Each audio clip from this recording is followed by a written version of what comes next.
I know other people do similar things, but it was really funny to me that you found that comment about the 3 episode rule. Oh yeah, I always forget that the Crunchyroll app on your phone is basically like a glorified social media service. Apparently, High Dive is very similar, just in general. I've never used the actual High Dive thing. When I was watching Gundam, Witch from Mercury, I fucking love that show. I got Kevin to watch the first 2 episodes. I don't know how much he continued afterwards. I remember when I was watching it on my phone one time, I was reading the comments and everyone's like, Tomato Squad! And then like episode 12 came out and everyone's like, Tomato Squad means completely different. And then, of course, the fucking trauma that people now have with the Happy Birthday song from that show. That sentence bothers me. I don't know why it bothers me, but it bothers me. I mean, if you think about it, 2 people died and a lot of bad things happened the 3rd time the Happy Birthday song was played, so...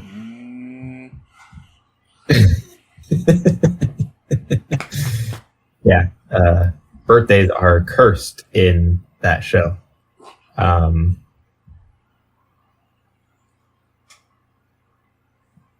That's weird. That is super weird.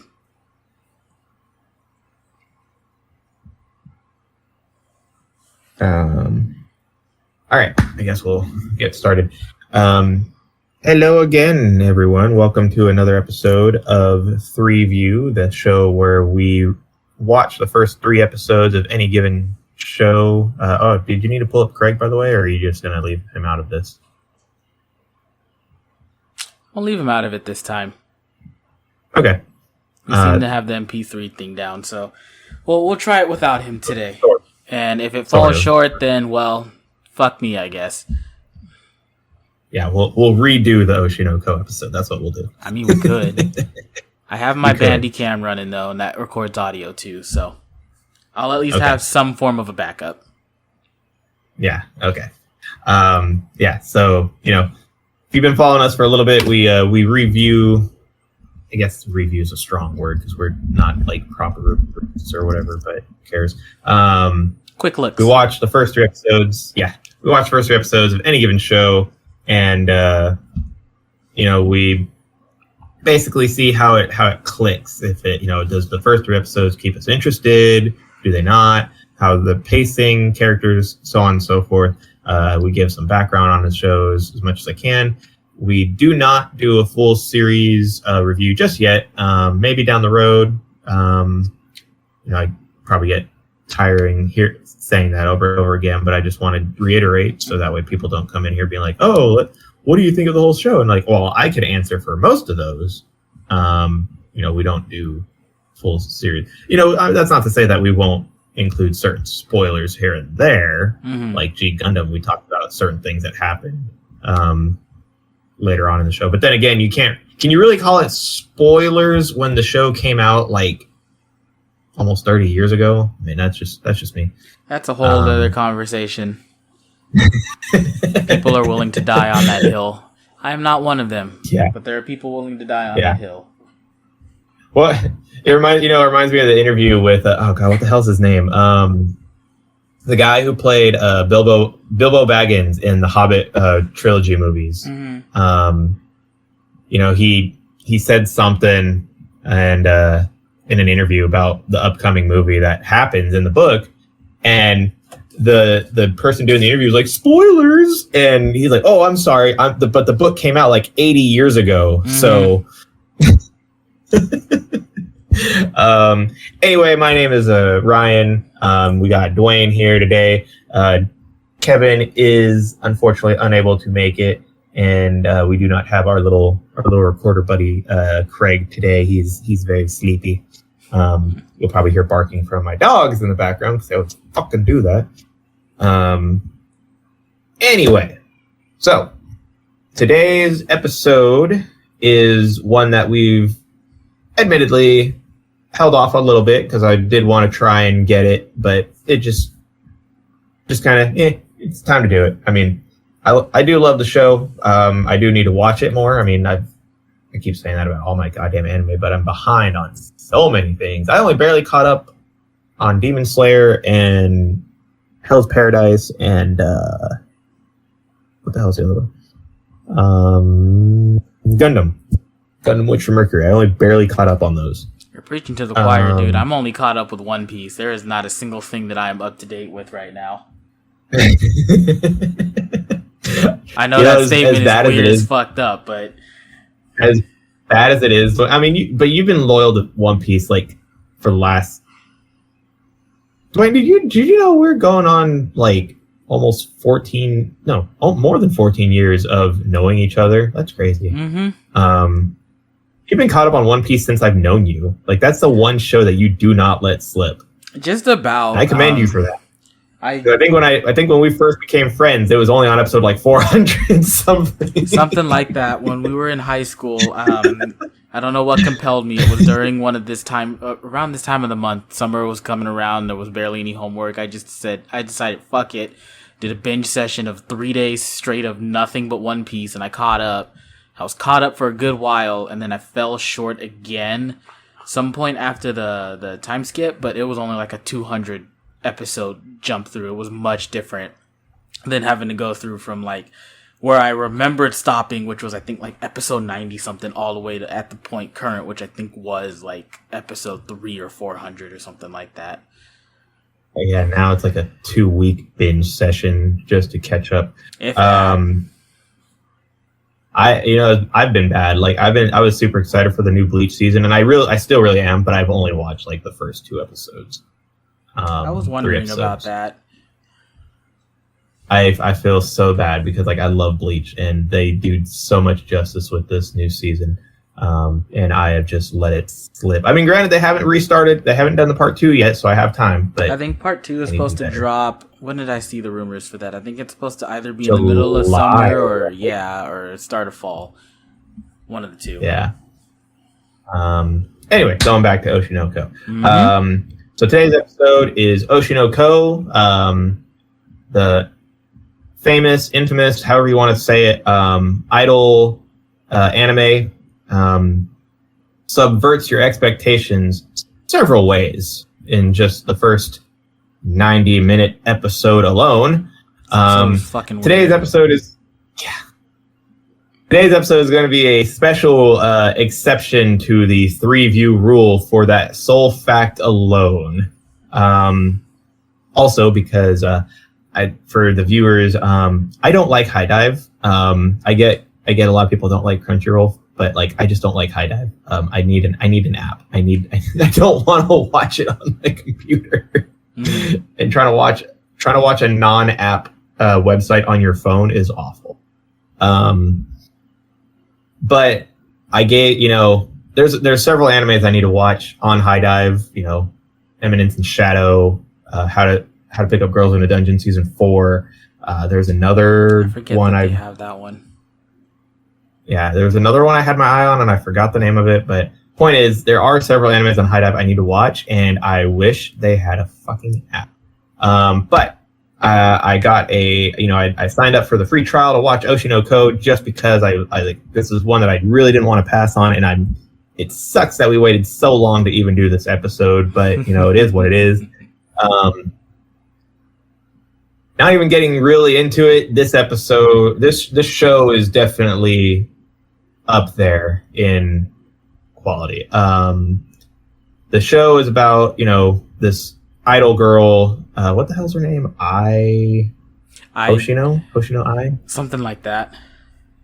Yeah. Very famous idol.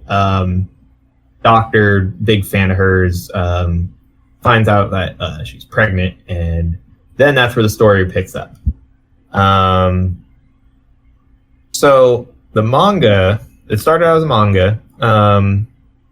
It started in April 23rd of 2020, and it's still ongoing. I think it has 6 volumes right now. Okay. I don't know. I should probably start including like chapter count, because saying volumes doesn't really mean much. my best example is Naruto versus Bleach. Naruto had only 72 volumes. Bleach has 74 volumes.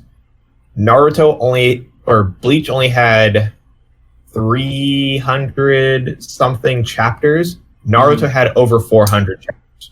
Well, so I think Naruto chapters more chapters. The Naruto chapters were probably. Yeah, I thought that's what that was because I could have sworn they were like 11-page chapters or something like that. Because I think One Piece is like that too. They're like 11 to 12-page chapters. Yeah, so they shoved more chapters into the Naruto manga than they did the Bleach manga because of the two difference. But I will say this because a lot of people are going to talk shit. Bleach has 100 less episodes than Naruto. I don't care how many I don't know what percentage you guys have on fillers because Naruto also has more percentage of filler episodes. So don't talk shit. I don't hate Naruto, by the way. I hate the people who want to talk shit on Bleach. I won't put up with it. Anyway, So yeah, I think I'm gonna start including chapter count too, just to give some preference on because I can list volumes all day. That doesn't tell people shit. Anyway, so it's written by Aka Akasaka, the writer for Kaguya-sama: Love is War. Yeah. What? That's great. My toy for tonight is the Sharpie.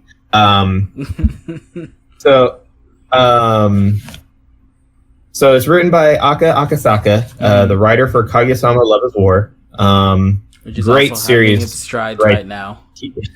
Yeah. Oh my God, that show right there is one that I watch in the English dub. Like I'm normally, I'm not one of those. Oh man, you have to watch it in sub. But for the most part, I find the subs more enjoyable. They got a lot of liberties they were able to do with it. It's kind of nuts. Trigun, Digimon, and Kaguya-sama: Love is War is one of those you have to watch in English. At least the original Digimon. I don't know about the other ones. I don't know if they get goo. I know Adventure 2 gets a little, but yeah. These are ones that you have to watch in English. Go ahead. The Digimon dubs though are kind of weird because they're almost night and day between their dubs and subs in some cases. That's exactly why. It's fun. I love the movie because there's that one part where Greymon almost steps on the truck and the dude is like, "Did you see that?" "No, I was sleeping." "But you're driving." Yeah, they that had a lot of stuff like that. And then in the Japanese dub, in the Japanese dub, Ty's mom wasn't even like that big a deal, but they gave like at least 5-10 minutes worth of stuff on her alone having such awful cooking. They made her a little unhinged. I'm not gonna lie. Love it. And I love it. I do not care. I love my unhinged bad cooking mom. I would probably die within a week of her cooking. But anyway, so let's see. Oh yeah, that's right. He had a separate artist. Is God, I need to work on my handwriting. Artist is Mengo Yokoyari, who made the series Scum's Wish, which I've never heard of, but not that I didn't hear of it, but it's like one of those like I vaguely know of it, right? But it was a very popular series. Witch? Scum's Wish. Huh. It was one of those series that was pretty popular back in the day, but it was like a cult following, not like one of those big series. Because I vaguely remember it. But yeah, and so the reason that's important, right, is because Aka Akasaka wrote and drew Kaguya-sama: Love's War, but he had Mengo draw this one because you can definitely see it in the art style if you look up Scum's Wish. Okay. It's look that up right now. It's a little bit more of the she's a little bit better at the shoujo style, and also I think if I remember correctly, Scum's Wish also has a bit of like that whole like, oh, you don't expect it to happen kind of vibe. So I think the team up worked really well for Oshi no Ko, especially because in the manga, some of those scenes go hard. They go hard in the anime. The animation team did really good. Do you have the animation team down in the notes? Yes, I do. It's coming up. The director is Daisuke Hiramoki. Dwayne, I'm gonna have to have you write these notes next time. I swear to God. Just type them out, dude. You got a computer, you got a phone. Just type them out. I will. Okay. Next couple of episodes, they're gonna be typed because this is insane. I swear to you, I've tried years to improve my handwriting. Nothing of note that Daisuke has directed other than Oshi no Ko, but I feel like he is obviously on the right path. And I don't want to discredit directors and producers or even writers of an anime, especially because it's just, you think, oh, you just gotta directly adapt. But you got to think like there's got to be a lot of work because a director has to keep everything in check, even if they're just direct importing paper to TV. There's got to be someone who's keeping everything on track. So, at the same time, go ahead. The director and producer roles over in Japan are much different than the ones we have over here. Producers usually handle a lot of the meetings and gatherings, and they get the final say on everything. But they're a lot more hands-on with the staff than they are with the project, just making sure everything is going. The directors specifically are the ones pointing everyone in the right direction. No pun intended there. And writers, they're specifically designed. They're probably one of the more important parts of the adaptation because they have to write the script out in a way that conveys the author's original writings in a way that makes sense in a screen format. So, like some of those old fight scenes that where they would stare at each other in the manga, it's like maybe 3 pages or not even 3 pages. It's just really long panel shots. Well, you got to stretch that out a few seconds, and it's like, okay, well, how are we gonna get that from one end to the other? So the director is in charge of getting the team to do that properly. The script writers are rewriting dialogue around that change that they made for the scene, and the producers making sure they're all on the right path and they're getting their deadlines done. So it's much different over there than it is over here. Yeah. So going on to the animation studio. So the writer is Jin Tanaka. Okay. I wrote an I for some reason. Again, nothing to stand out. So they probably just had someone come in and kind of help. They're definitely gonna have a good repertoire, at least with Oshi no Ko under their belt. I think everything's going. I think everyone is going to get some pretty good work from here on. The animation studio is called Doga Kobo, which was former Toei employees. That makes a lot of sense. A lot of the colors are very Toei-esque. Yeah. And they were founded, I think they were actually founded like technically right before the show aired. I'd believe it. Can't even remember. I'm gonna look at my phone because I cannot see what that fucking number is.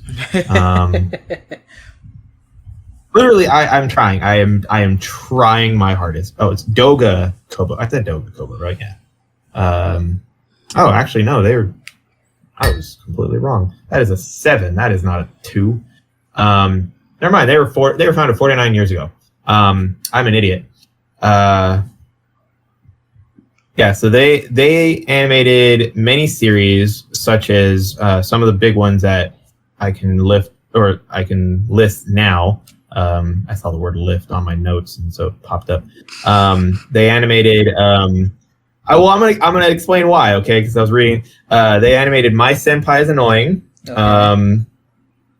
How heavy are the dumbbells you lift? All right. Himoto and Gabriel Dropout, among many others. Like they animated a lot of animes. So they have some quality animators doing the work for this anime. So there's a lot of stuff going on in this whole series in general. Mm-hmm. The anime was actually licensed by Sentai Filmworks, so that's another pretty big name in the anime industry going into this show. So yeah, that it is insane to me how much really went into this show, just based on the base note. Mm-hmm. And then, okay, so last little bit of notes before we get into the episode summary. So one thing I always found very interesting and to a point annoying, right, is so one, I'm not too big on ratings in general. Like I don't look too much into them. Like, yeah, I give my own little like whatever ratings at the end of our show, but it's like, don't go off of that, make your own decisions and stuff. Yeah. Well, everyone praises the hell out of Fullmetal Alchemist Brotherhood. Mm-hmm. And that's not to say I don't think it's a good anime. I think it's a great anime. It's, it's a good, it's definitely a good watch. Good story, good stuff, everything. But it is not the best anime I've ever seen. There are a lot of generic elements. There are a lot of things I don't like. But you cannot. What was the one anime that got really close to beating out Fullmetal Alchemist Brotherhood a few months, like almost a year ago? I forget what anime it was, but it started getting a bunch of people who were purposely bashing it just to get the ratings down so it wouldn't surpass Fullmetal Alchemist Brotherhood. Oh, on the My Anime and it's list. Like, yeah. Yeah, but the main people that use that are kind of nuts anyway. Fair. And it's just like I will advocate for Power Rangers, for Gundam, for fucking Bleach, but I'm not gonna sit here and also bash anything that would, come close. Granted, those things aren't very fucking high on the ratings right now anyway, but I wouldn't bash people who are trying to raise something else to higher, like my hero, people were like, oh, My Hero's trash, blah blah blah, Black Clover, blah blah blah blah blah, and you can like Black Clover, you can not like My Hero Academia, I don't care. Stop bashing My Hero Academia just because you don't like it. Like, let people enjoy the show. I hate Black Clover for personal reasons. Maybe one day we'll watch the episodes and maybe I'll change my mind. I cannot stand Black Clover. I don't hate it. I just can't stand it. I did say hate, didn't I? I'm like contradicting myself. Anyway, not the point. Just because I don't like it doesn't mean you can't like it. Like, I can have a complete conversation with you about liking Black Clover, and I don't like Black Clover. Mm-hmm. I'm not going to be like, oh man, you're watching Black Clover. Oh, get away from me.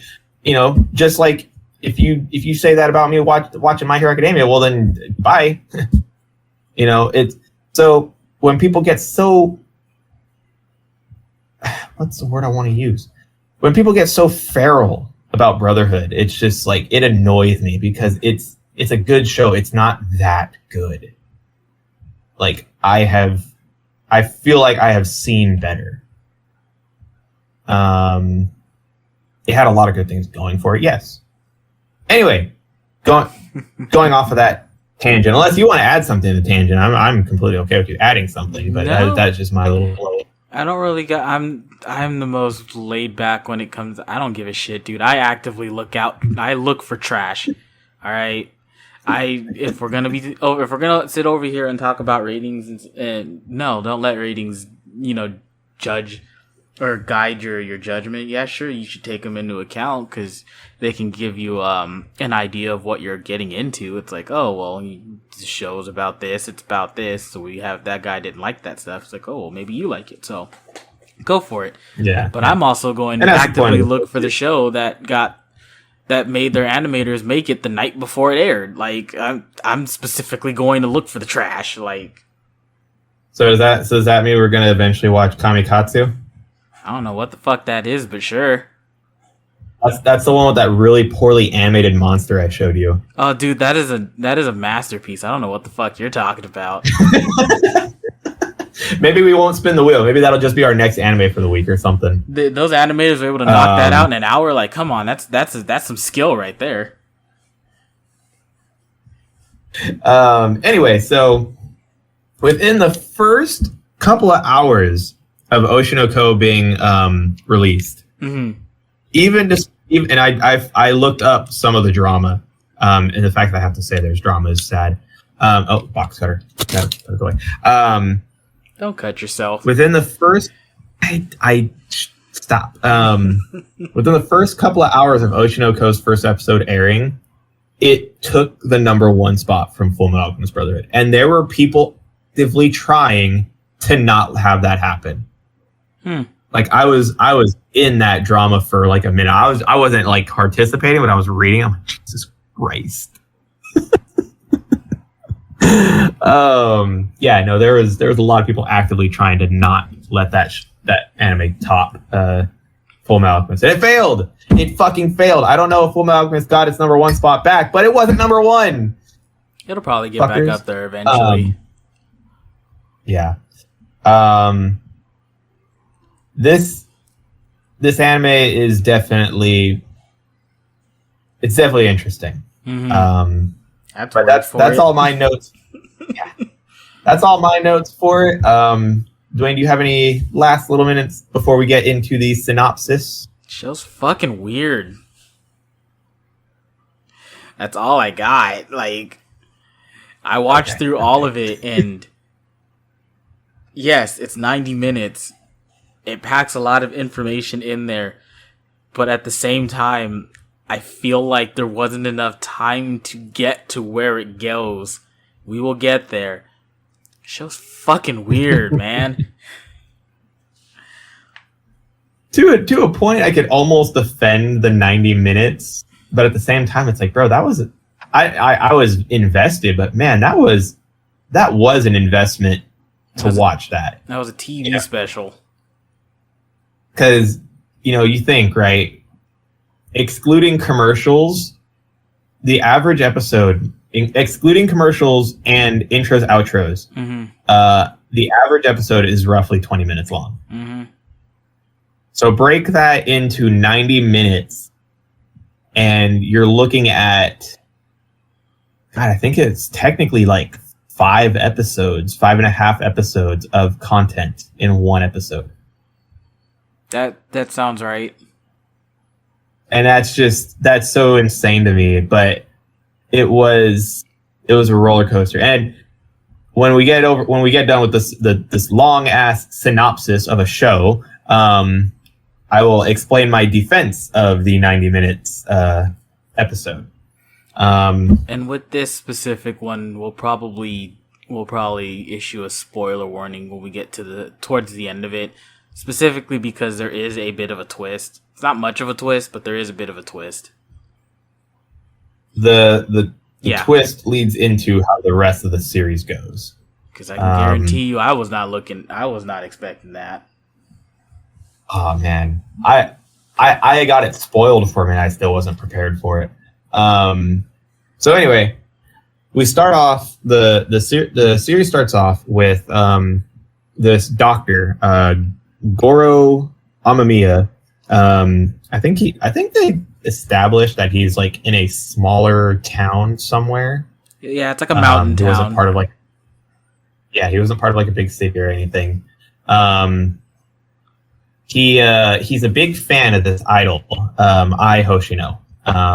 Very, very noticeable very you could not point her out in a crowd if she looked straight at you, because she had these bright stars in her eye. Very, very pretty smile, long blackish blue hair. Her hair color changes in certain scenes. It's like a dark blue with black tints. Yeah. And he's just a big fan. He explains to one of the nurses why he's such a big fan, and it's how one of his patients used to be a big fan and wanted to be an idol just like her, and passed away, unfortunately. And the nurse, being the best nurse ever, just talks mad shit. Like, are you sure you're just using that as an excuse? She needs to come back in the show, I swear to God. I don't think she will, but she might. She'll be old as fuck, though. True, based on the spoiler-ish warnings, based on the timeline, she'd probably be old. So we follow this doctor, and he just got over explaining how he's a big fan of this idol, and also we get some background on essentially the idol industry in Japan, and how they have to have like this set image. They can't do this, they can't do that. Being an idol in Japan sucks. If this shows anything to go off of, which I'm not saying it's like the tell all, but like I can see a lot of this being true. It sounds like being an idol in Japan sucks. Do you not know about the fucked up world of idols? I try to avoid it. Oh, dude, it's fucked. This is what you see here is not even a part. It's a small tip of the iceberg. Being an idol is like fucked. I saw the drama that happened with Pikami, one of the V Shoujo, or not? No, she's not V Shoujo. She's a VTuber. She wasn't a V Shoujo. I saw what happened with Pikami, and that whether it was the Hogwarts or graduation or whatever, it was just a whole mess of shit. I thought her thing was that she badmouthed somebody and nobody took it well. No, everyone seems confused that, but it's someone else. Pikami never really talked bad about anyone, but there's I'm not gonna get too into it because then I'd go on another fucking tangent. We don't need that. Well, yeah, but no, going back to the idol thing, idols are. The idol world is fucked up. Basically, what you saw is the small tip of the iceberg, especially because they're basically an indie group. The ones they debut. Yeah. And before you continue with your synopsis, because this is going to be a bit of a weird thing, doing a full synopsis requires to go through the whole thing. So I'm going to interject in between bits and pieces of it. We're going to have to break this one up. Well, of course. I just want to get to the doctor and his prior patient, because this is where I initially thought that the show was weird and was not sure how I was gonna feel about it. You see the doctor going off about how much he likes this idol girl, they do not shy away the fact that she's 17, and the nurse is talking mad shit. And so they go into the backstory about his patient, and she was a young girl who idolized her because she was, I think, 13, something like that, and she wanted to be an idol and everything. Something like that. I forget the exact age. And she got him into it because of the energy, the excitement, and everything. It can be intoxicating. I understand that. And the part that makes it weird.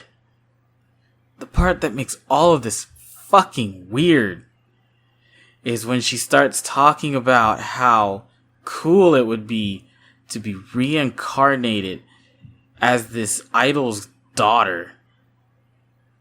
And that's a whole different level of obsessiveness that I was not prepared for. Well, I mean, no, that people obsess.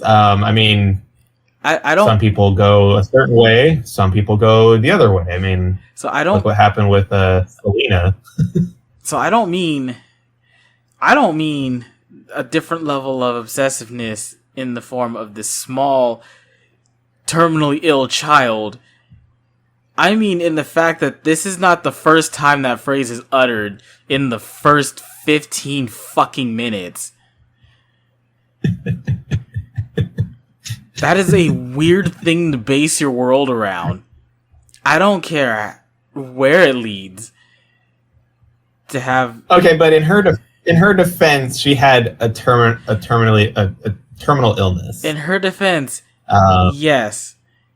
And then we cut to the doctor monologuing in his head later on, and you hear some random fucking asshole sitting on the chair watching a different idol group being, oh man, it would be so cool if I could reincarnate as her kid. And it's like, dude, you're in fucking public. Where is this coming from? I'm gonna be honest with you, Dwayne. There was one time I thought about that stuff. I was like, man, what if I reincarnated such and such as child? Okay, a passing thought is different than sitting there with your mouth agape in the middle of a public office saying, oh man, I want to be her child. That's fucking weird, man. A passing thought is one thing. It's basically a way of them saying, like, I know I'll never have a chance with her, but what if I was her kid? It's fucking weird, man. It is. Coming from that mindset, it is very weird, but it's how people are. I mean, No, I get it. People are weird. No, I get it. People are weird. It's just, I was not prepared for this. I went into this expecting idol schlock. Well, this anime definitely diverts expectations several times. Oh yeah, it does. So we get a call for a new patient for Goro, and it's not really established what kind of doctor he is. Like, he was part of the, in the backstory, he was part of the terminally ill girls like care when he was, I think he said he was I cannot think of the term, interning. Basically he was an intern. Okay. But when I looked it up, it said that he was I can't think of the fucking term now. He was a baby doctor, basically. Like, he helped deliver babies. Like, that's what it listed him as. Like, that was his specialty. But we never get that established. Well, it's just kind of, I had to look. Go ahead. Sorry. Oh, no. I was just going to say, I think they might have omitted that simply because of the fact that they're in a small town. Typically, when doctors end up in very, very small villages and towns and stuff like that, they do just about everything. Yeah. So anyway, we get a new patient for Goro, and it turns out it's Ai Hoshino, the idol that he, idolizes, and he immediately he at first he's doubting it because he's like, why? There's no way. But then he realizes this is Ai Hoshino, and she is pregnant. And as we find out, she's pregnant with twins. Yeah. Yeah. I think she's like 2-3 months in at the time when she showed up. Something like that. Very visibly showing. Yeah. She had announced herself being on hiatus because, she's pregnant and that would ruin her idol career. It's apparently not being, and I couldn't do it, man. Ryan, I mean, not that I'm a pretty girl anyway, but Ryan, I'm gonna say some words to you, and it's gonna fuck your night up. How do I want to hear them? How dare you go and get pregnant? I thought you and I had something. Me, your loyal fan in the stands, and you go and betray me. No, this is real. Don't joke about that. No, I know it's real. Just don't. Not right now. I can't do it. The amount of crimes. No, it's gonna fuck your night up, dude. Oh, I already know. So, he he realizes it's I Hoshino, and they eventually have like a weirdly like sadistic-ish sentimental moment on the roof of the hospital, where she explains how lying is an exquisite type of love, and that's all idols do. And like she had this really creepy smile about it the whole time, and like he was all for it. He's like, I am going to help you. I'm like, bro, is this gonna be like, are they gonna kill someone? And they're gonna lie about it the whole time?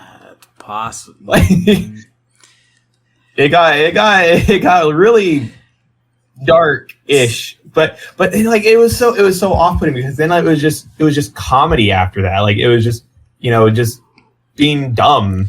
So before you move on, that scene specifically to me, because I'm nuts and I like to look into stuff, I saw that, I read it, and I was like, this is clearly an allegory for something she's going through. What the fuck does this mean?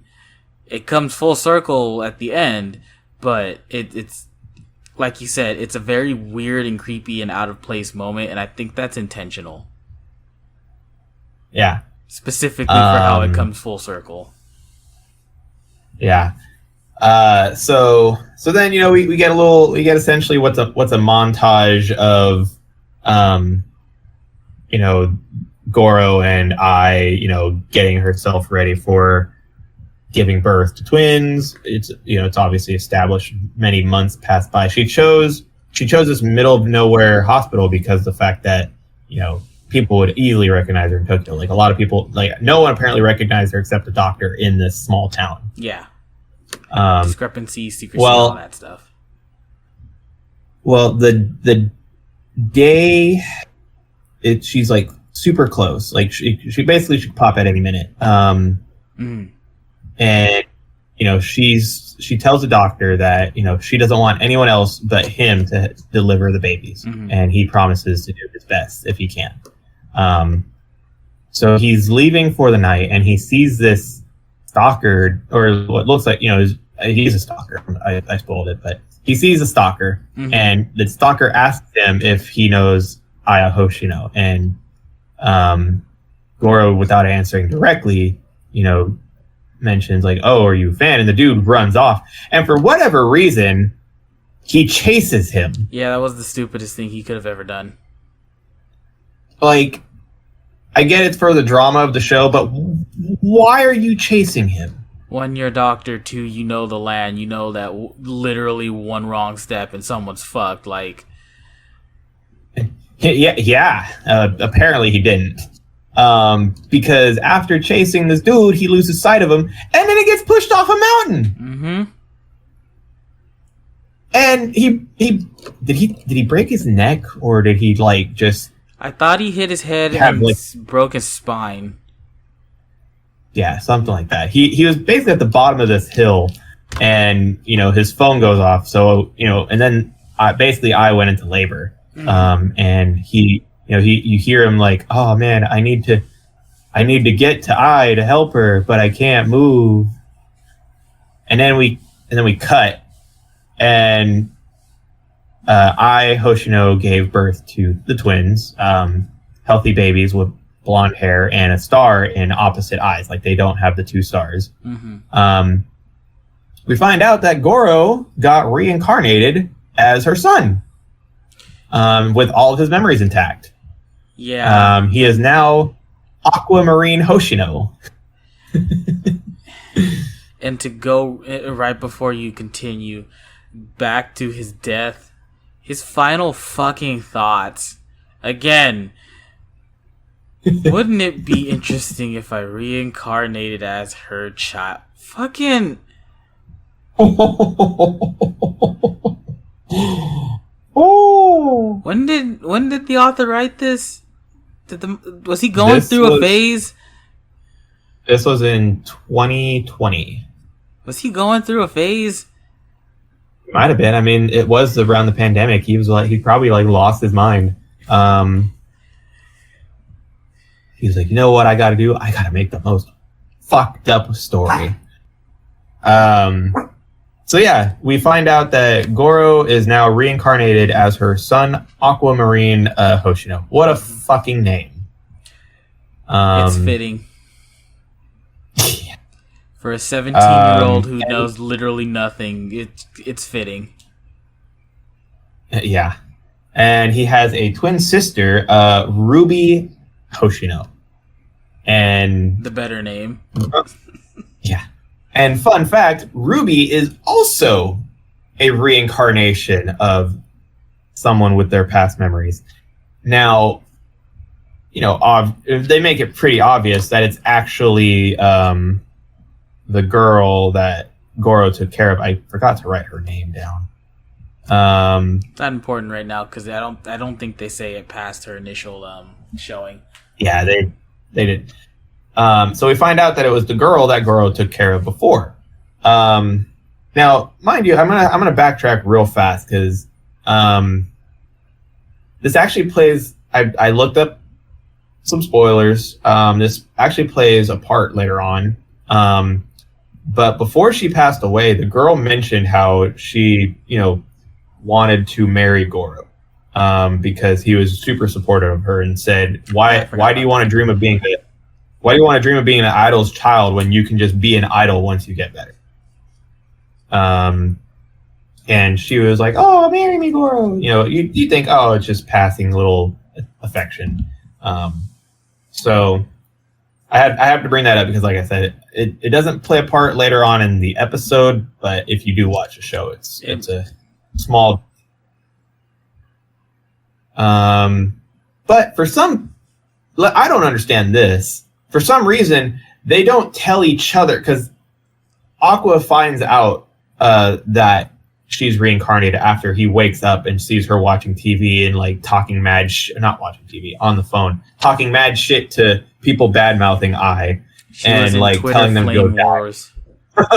Oh man, wish she had Twitter flame wars. So after they find out that they're both reincarnated, they don't tell each other what their past lives were. I feel like that's stupid. Well, because it can be, but they also kind of talk about it. Like he's curious about it and stuff, and he brings it up. It's like, don't you want to know about mine? And she's like, don't you want to know about mine? And they both just kind of come to the understanding of, well, the past is the past, and there's no real point in dwelling on it, kind of thing. Especially because his new sister is more engrossed in the present right now. So they just true. I think it was a way for him to keep the mystery. Because they don't talk about it now, but they're clearly going to talk about it later. Yeah. Yeah. It just, for me, I would have been like, oh, this is who I was. Who are you? I'd have just said it. I don't know. That's just me. Mm-hmm. Anyway, so, we got these two little idol otakus, who are now an idol's, they're top idol's childs. They are her children. Anyway, yes. I'm getting tongue twisted. But they're trying to keep it away. They're trying to keep it hidden from her. Like they're not obviously not telling her that, like, oh hey, we are actually fully functioning adults in the form of a baby. Which I think about that, right? Like if I had reincarnated and I had my memories, would I be able to act like a child? I feel like I'd give it away. I'd fuck up. I would. First off, I'd probably cuss. I'd cuss and be like, "Where the fuck did you learn that word?" I'd ruin it. I would blow my cover so fast. Just pretend you're the world's smartest baby. It's fine. Yeah. Came out the womb singing. That'll go well. I think the really funny clip was when Aqua refused to breastfeed off of I because he was like, "Oh God, this would be so weird," but then Ruby just went for it.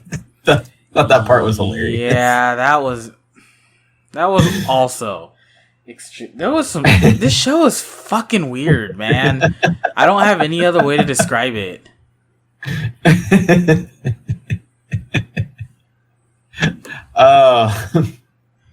So continue. I'm basically gonna be talking about the whole episode just because like it's 90 fucking minutes. There's no short synopsis for this. No, I know. That's basically what we're gonna do. We're gonna have to do it this way for this. Just go through it, not full on beat by beat, but just spark notes and then just intermittent. Yeah. So one, it starts to slow down a little bit after this point, but one key thing was that I's producer's girlfriend, wife, I forget what she was at the time. I believe they were married, but it was one of those sham marriages because she was under the impression that if she stuck with him, it would lead her to hot younger men. Yeah. So she was about to blow the whistle, and the babies decided, well, what if we pretend that we are these deities and we like trick her into not doing that? And it works, and it was really goofy. Understandably, and so she kept she kept the secret that they could talk, and kept I's secret in the guise that she was going to have a good life later on, like find a young, handsome husband. The guise that her second husband would be hot, like 5 to 10 years younger than her, and she would coast on whatever good fortune she gets for keeping their secret. I want to know how fucked up she is. I doubt she shows back up. I want to know how fucked up she gets. Actually, she plays a very prominent role. You should definitely watch past the first episode. I only watched the second episode, but she's prominent. I'll probably watch more of it, yeah. So she keeps a secret. They're being babies. They actually get caught up at a little show where they do the little like idol dance, and people like lose their minds, and it was adorably hilarious. That was literally the first thing I saw of this show. Them at the concert, and it gives I an idea of what fans are looking for, because there was a whole bit where she was like starting to lose confidence in herself because like, oh, she's fake, blah blah blah. But this going into the whole lie bit. Anyway, I was gonna say that harkens back to her conversation about the whole lying, and it's a form of love. It's simply because as you see her with the kids and you learn more about her, she had a bit of a troubled past. Nothing crazy apparently, but enough to the point where there was clear neglect, and she doesn't actually know what love is and how to express it. And so she just kind of acts the way she thinks people want to see.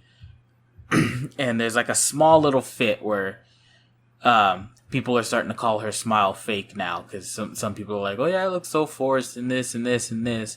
But when she sees her kids in the crowd, she gives like a real heartfelt, genuine smile, and her ratings skyrocket. And so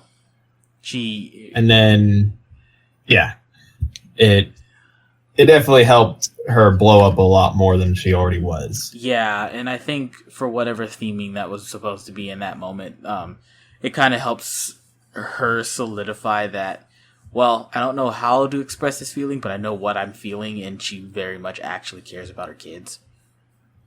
So then we go into a small time skip. I think they were 4 or 5, something like that. Yeah. I is essentially trying to stand out, but we also we get a little bit more backstory on idols and how, they basically are competing to stand out so that they can, take off past the idol group, because you find out that once they hit their prime or whatever, unless they hit big on their own, they kind of fall into, obscurity. And they talk to the female manager that almost sold out I's secret. They're like, how come she's not getting gigs? And she, blah, blah, blah, explains a lot of that stuff. Well, I landed a small role on a TV show that ended up getting like a lot of her stuff ended up getting cut because of the fact that she stood out too much compared to the main characters, which then the director of the small show explained to Aqua, who had a very keen interest in it. Mm-hmm. And the director agrees to putting her in a different show if he also plays a part in it. Mm-hmm. And when we get to that show, he has to play some creepy ghost kid, essentially, with this other child actor, Kana. I think that's her name. I think that was her name. Who is like super, like, oh, I'm top shit, blah blah blah. Like, oh, you guys are nothing. Oh, I Hoshino probably like slept around to get this job, and they were like, oh, I'm gonna kill this little kid. No, we can't. We're kids ourselves right now. But like being an adult would make it better.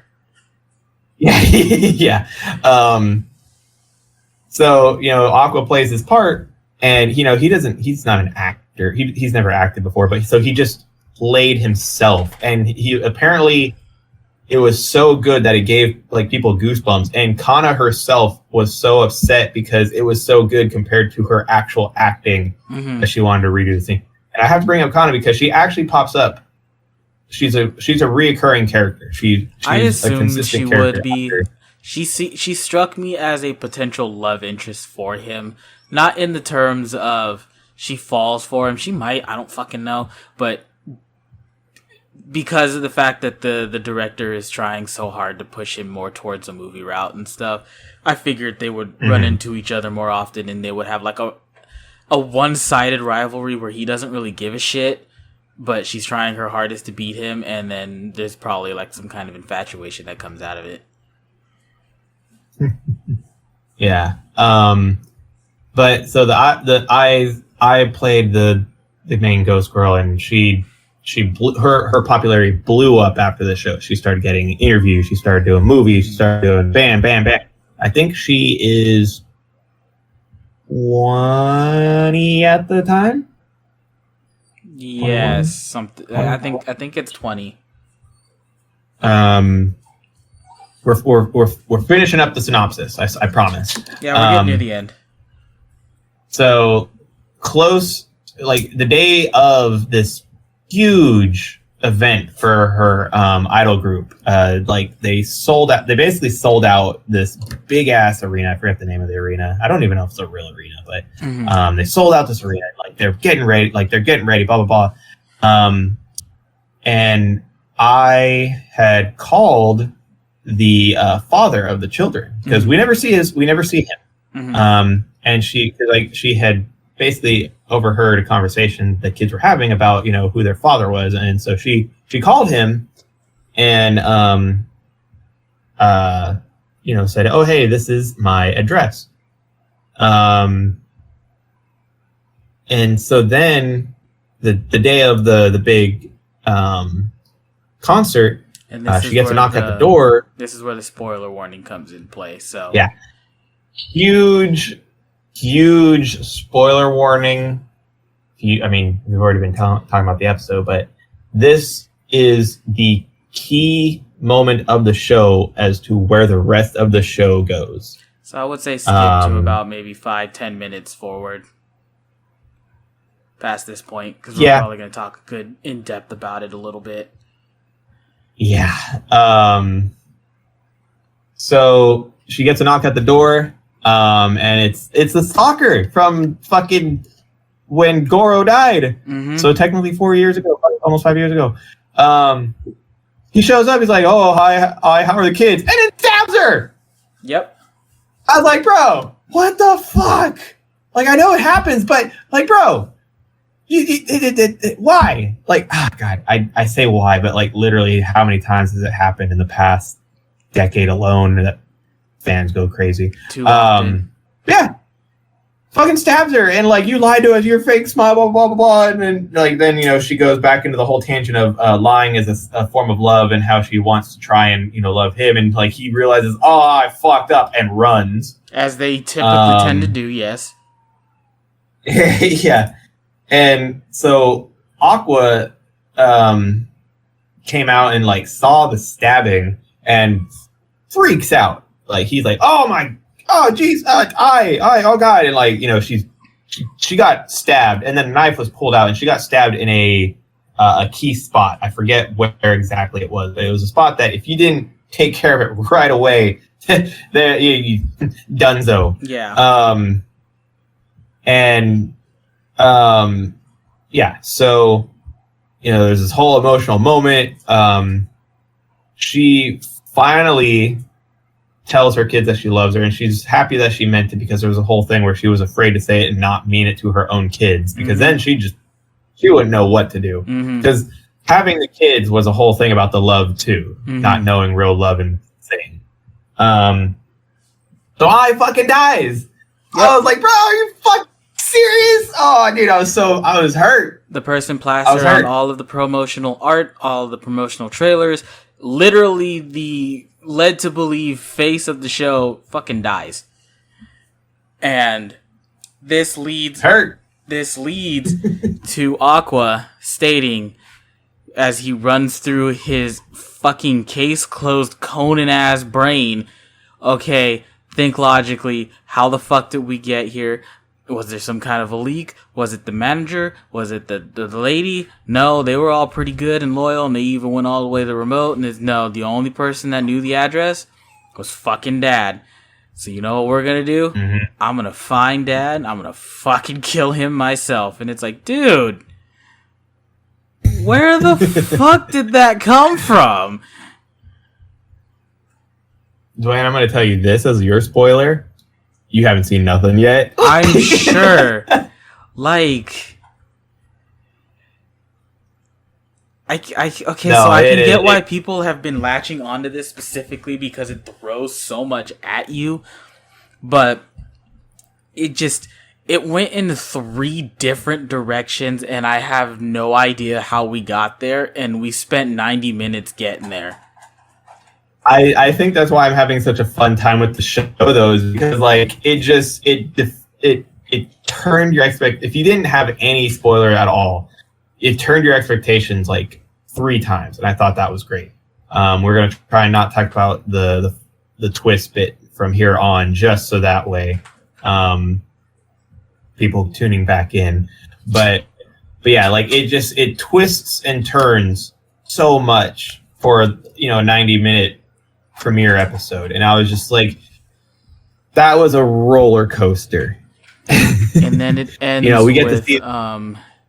Before we do that, because we're at the ending of it, it ends with one more time skip. The kids are grown up and they're in high school now, so it's got 10 years, I believe. Was it 10 years? Okay, so where the fuck it goes, I personally don't know. It's fuck. So now the second episode follows the actual main characters. But yeah, so it was 90 minutes. It was 90 minutes. And it was a roller coaster of emotions. I cried. Oh yeah. I'm not even lying to you. I cried. I was too confused. I followed it fine, but I was too confused as to how we got there. Because like I said when we started, it's 90 minutes. It throws a lot of information at you. It starts in one spot and ends in an entirely different ending spot. You start with the doctor, you start with the hospital, you end with him being reincarnated as her kid. In the middle of that, we're shown the stepping stones of him potentially going down an acting route. You see the stepping stones of his sister maybe deciding to pursue being an idol. You see the stepping stones of the potential reveal of their dad at some point, and you think, okay, so then this is probably going to be some weird, this is going to be some weird, not slice of life drama with the reincarnated mystery being the crux of how they find the stalker. No. Turns into something entirely different. Oh, yeah. And apparently there's more twists. And I don't even know where the fuck you can twist more of it. Because I don't know anything about this series. And it's so this shit's going to look like a pretzel by the end of it. It's really fucking weird. That's all I got. That's all I got. The colors are immaculate. We talked about studio earlier. The colors are immaculate when they do. Colors are insane. I'm a tiny bit little disappointed because I've seen a few idol shows, mostly Love Live. When they do the song and dance and stuff, typically a lot of the budget for that episode will go into an actual production of it. They did a pretty okay job with the actual song they sang, but they did gloss over a lot of it, and I was a little disappointed in that, simply because of all the colors and the fluidity of the animation and stuff. An actual choreographed idol song would have been nice to see throughout. But that's fair. Yeah. When you get to the meat and potatoes of the whole fucking show, the actual plot, it's fucking weird. It's really fucking weird.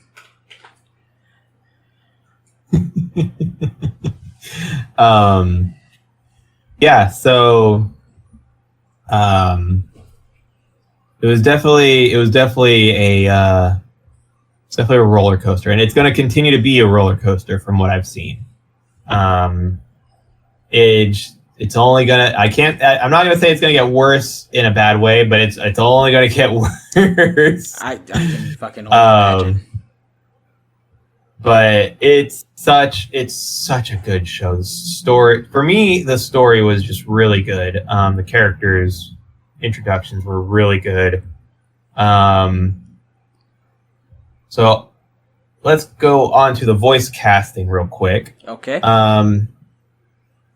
So Aqua, we'll go into Goro first, the doctor. Mm-hmm. His name was Kent Ito. He actually had, at least from what I could see, no prior voice acting, but he is a singer. I think, I don't remember if he does the outro, because he doesn't do the intro. I know who does the intro. Okay. But I want to say he does the outro, but I might be wrong. But yeah, he's a singer. I want to start with him because he was only in it for, however long. Aqua is voiced by Takeo Otsuka. Mm-hmm. And one of his prominent roles was Leon Bartfort. I forget how to say his fucking name. From Trapped in a Dating Sim. He's Leon from Trapped in a Dating Sim. Okay. That weird one where it's like that romance, but there's also mechas. Yeah. There's fucking mechas in that? Patrick loves that series. Yeah, there's mechas, dude. Oh my god, it's so weird. Like it's supposed to be a dating sim, but there's also RPG elements, and like he basically going on a tangent. Patrick was explaining to me the episode because he loves the show. He skipped a lot of the end game stuff because he played the game and he got the best mecha. He got a bunch of money. He did this because he knew how to do the fucking world. And I was like, what the hell? I thought it was a dating sim. It's literally Trapped in a Dating Sim, but there's mechas. I mean, you ever play Rune Factory? Shut up, okay? You ever play Steampunk Chronicles? I have not played that one. I don't even know what that one is. Great is what it is. But yeah, so he plays Leon. Pretty good voice actor, I think. He's got a lot of he played a lot of smaller roles, if I remember correctly, but Leon was like one of his main characters. And like I said, I always try to point out main characters that I think people would know, because there are a lot of there are a lot of characters that I don't even know what the anime they're from. Ruby is voiced by Yuri Igoma. I don't know if they have an English cast yet. I forgot to check that. I don't think they do. But Ruby is voiced by Yuri Igoma, and this is actually her first role. Oh, good for her. And I think she killed it. I think her first actual she role sounded or great. First credited role? No, like at least first credited. Okay. But she didn't, because she does not have anything on her account. Okay. Well, good for her. And I actually did look up a bunch of different sites too. I didn't just look up a real quick site. I looked up a bunch of different sites, and this is the only role that she has. And I think she killed it. I'm looking forward to what other roles she gets. I think that she has that really good upbeat, but also knows when to do a different type of voice. I think she'll go far. And then we have who you might know this name without me having to say the roles. Is voiced by Rei Takahashi. Her name is familiar. What's one of the roles? Megumin. Oh, that. Yeah. That explains Megumin from Konosuba, Amelia from ReZero, Mash from Fate's Day, and Tomo from Tomo-chan as a Girl. Oh, see, I've got a weird thing with Tomo-chan. I didn't watch that one in Japanese. I watched that with the missus, and the English dub was day and day with the sub. So that's fine. But yeah, so she was the Japanese voice for Tomo and Tomo-chan as a Girl. Tomo's another good series. I'm not gonna lie, I love that series. Tomo was fun. Goofy, fun, very fun.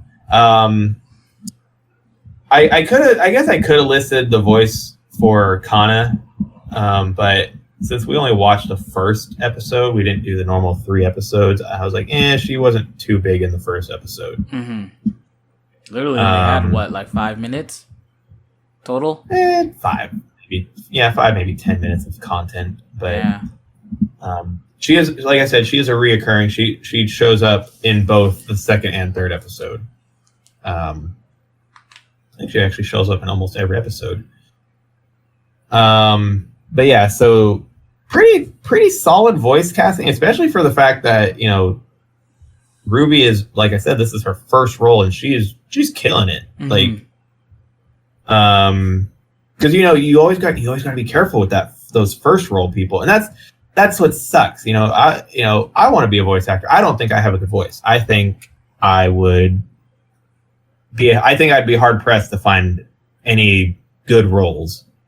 That being said, I still want to try. I'm not just saying oh man, I should just give up. But to land, just like with Johnny Young Bosch from the Trigun, that was his first role, and he landed a main character. Granted, he was a TV actor before that, but still. I was gonna say back then, not to discredit him in any way, because he does great work, but back then it was a lot easier than it is now. It's a lot harder to break into it now than it used to be. Yeah. I would, because it's most likely her first credited role, I would like to think that she's done a lot of background stuff that she just didn't get put in the credits for. Maybe. If she was in the credits, it was small and unnoticed, because there's a lot of them where they'll be like, oh, and such, and there's no name. It's just additional characters or stuff like that. Yeah. So it's very possible. Girl 1, girl 2. So it's very possible that she might have just been working her ass off, and this was just the first main character role she got. So yeah, very, very, very good point. Like I said, there's always that chance, but at least as of right now, this was her first credited role. Okay. Maybe her first role entirely, but her first credited role for sure. I am definitely looking forward to watching the rest of this series. It was so much fun to watch. So many things going on. And I can say from what I have seen on the second episode is they definitely have a lot of that Kaguya-sama comedy that makes sense on top of it. So that's gonna actually trip you up a bit too, I think, Dwayne, because you're gonna be like, but wait, this just happened, and now they're all like, telling slapsticks. Like, no, what's gonna trip me up is they're gonna be doing. No, I'm gonna be completely honest with you. This is what's gonna trip me up. So they were going to high school. I half almost hard expect some level of Kaguya-sama. It's rom-com shit, right? Okay. Mm-hmm. I am not looking forward to, because I am probably at some point going to watch more of these episodes just because I need to know where this ends up. I'm probably going to get tripped up in the fact that he is going to go somewhere. We are going to have the slapstick. He is going to talk to someone. They are going to make an offhanded comment about their mom's death or possibly knowing the father or something about the kids. And then he's going to turn into fucking Conan Edogawa. And then he's going to turn into fucking Light. Like... Oh, Dwayne. You're silly. No, I can definitely see that. It's definitely gonna be an interesting watch. I could definitely see how the popularity for it blew up, especially because a lot of people love Rei Takahashi. Like she's a very good voice actress. Any role she's in, people lose their minds lately. She's charming.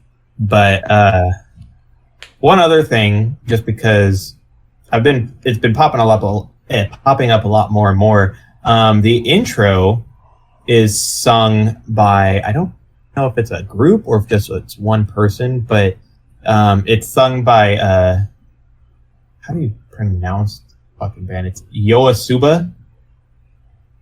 Yoasuba.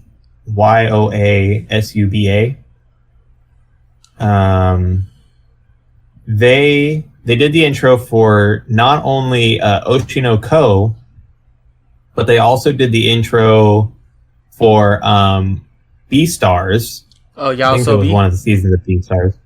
Yeah, Yaosobi. Sorry, okay. I said Yosoba. I'm looking them up right now. It's a duo. Okay.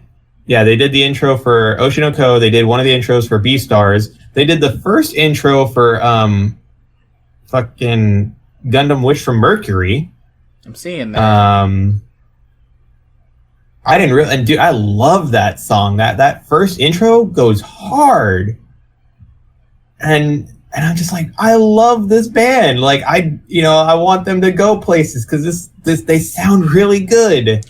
To date this the Beastar intro is kind of wherever, but to date this video as of yesterday, the Oshi no Ko opening theme has been streamed over 100 million times. So they're going places. They're hitting about 100 of those are me. They're hitting some numbers. About 100. Yeah, about 100 of those are me because I have it on my music playlist and I keep listening to it.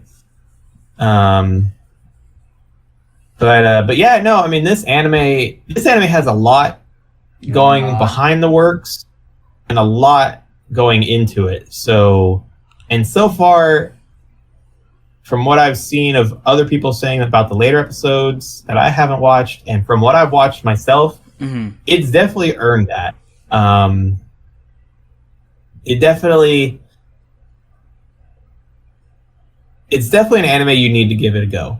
And that I feel like that's just such a basic thing that we keep saying about every anime we've seen so far. But it's like this is definitely. Oh, don't worry, we'll get to the trash. Any anime. Oh, I can't wait. I can, but I can't. This is definitely this of all the anime we've watched. I mean, because I love Trigun and I love J Gundam. This one you have to see. And if you don't like it, you don't like it. That's just how it goes. I can't tell you like or dislike this show, but you have to give it a try. I'm begging you guys to give it a try. It's an investment though. 90 fucking minutes. 90 minutes of content. But on the brighter side, that 90 minutes will give you it'll give you a good understanding of what you're getting yourself into, but you probably won't be ready for all of it. Probably. A little side note that I wanted to bring up because, so a couple of my friends watched this episode, right? Not going into background. Irene and a couple of her friends watched this episode, and they were yelling at the screen. They were like, going back into the spoiler warning. I should have brought it up sooner, but I completely forgot about it. So if you guys want to avoid spoilers, just end the video at this, or end the podcast at this point.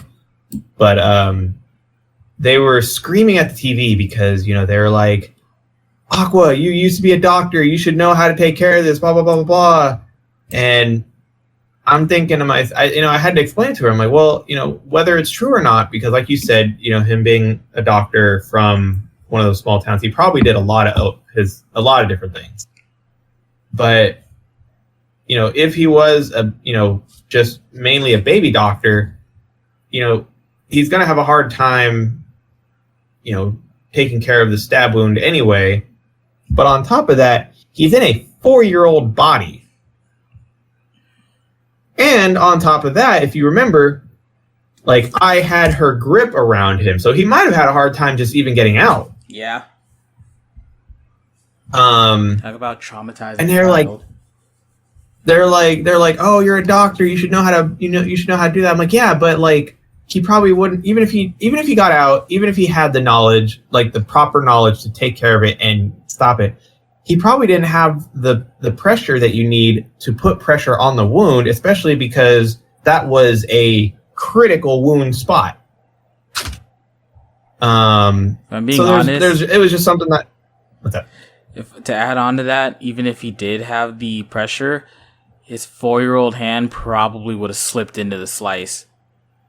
Just gonna throw that out there. Maybe. Depends on if the dude like twisted the knife. No, she pulled that out. It made that much bigger. Even if they didn't draw it, when you pull out, the blade keeps cutting. So his hand. Remember that when you guys have sex. His hands are gonna fucking fall through there, and that's weird. We don't condone knife play here. I wasn't saying knife play. I'm just saying if you pull out. Well, if cutting's involved, you might want to get something looked at. Hey, people are into weirder things than knife play. So this show subverts expectations, and it's definitely an interesting go about. Part of the reason we were holding off on the episode is just because I really did want Kevin to be part of it. So we'll definitely have to get him on in the next one with my home hero. But I love Oshinoko, and then I aside from the fact that it's on High Dive, I'm excited to continue the show. I don't know if I'm excited, but I'm definitely going to continue it in some capacity. It's not a spite watch, and don't worry, we got spite watches coming later. I do want to say this. This is a very minor spoiler, but it is a spoiler for later on. It does have a tie-in to Kaguya-sama Love's War later on. What? It's not like a big tie. It's not like a big like crazy tie-in. It's just a cute little homage to it. Is it You want to know what it is? Is it a singer? No. Is it a company name? No. What is it? It's a character. I don't like the idea that idol reincarnation exists in Kaguya-sama, because that just makes things weirder. Okay, but like... That just makes things so much weirder. Whether it's canon or not, that's a different story, but it was a tie-in.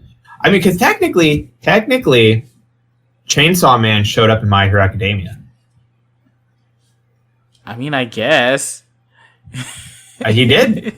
In the manga, I can pull up the manga. I gotta figure out which volume it is, but I can pull up the manga right now and pull out the page where he is in the thing. Now, in the anime, because the Chainsaw Man anime came out, they changed it to Handsaw Man.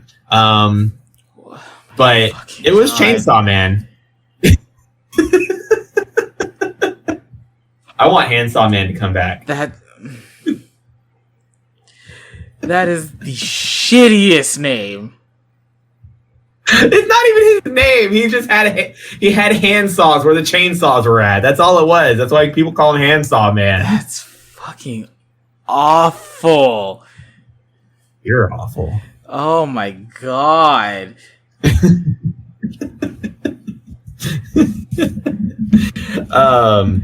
But yeah, it's got a tie-in character with a Kaguya-sama, and people lost their minds because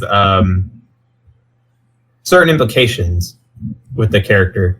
So yeah, I don't know if they're gonna do that. The only thing is, I don't know if they're gonna put it in the anime because, like, manga do that all the time. They reference other anime or other manga, or even from other works that the author or writer did. Mm-hmm. But if they're licensed by different people, then they can't really. It would depend on how the contract is set up. Yeah. I hope they put it in because I think it was just a cute little tie-in thing. Is it fucking Chica's Day Out? No. Okay. I'll figure it out when I get there then. I wish it was Chica. Chica's fucking hilarious. She's a borderline psychopath. I kind of wish it was the maid girl though. She's one of my favorites. Oh my god, she's hilarious. Anyway, so that's pretty much it. Any closing thoughts, Dwayne? Any? Not really. It's nice that it's different because there's a lot of shows. There's a lot of, especially this season. There's a lot of shows that have been safe. And there's a lot of ones that have tried to do new or branching or new and different things. And some of them just kind of fail to stick their landings, or they just fail to gain any kind of traction. Like, I've been seeing a lot of shows from like a couple years ago starting to get a resurgence simply because people are looking for more stuff. And they just didn't get the audience at that time, so they're probably not getting another season. It's just nice that it's different. It's fucking weird. I'd love for Outlaw Star to get revitalized. That show needed to finish.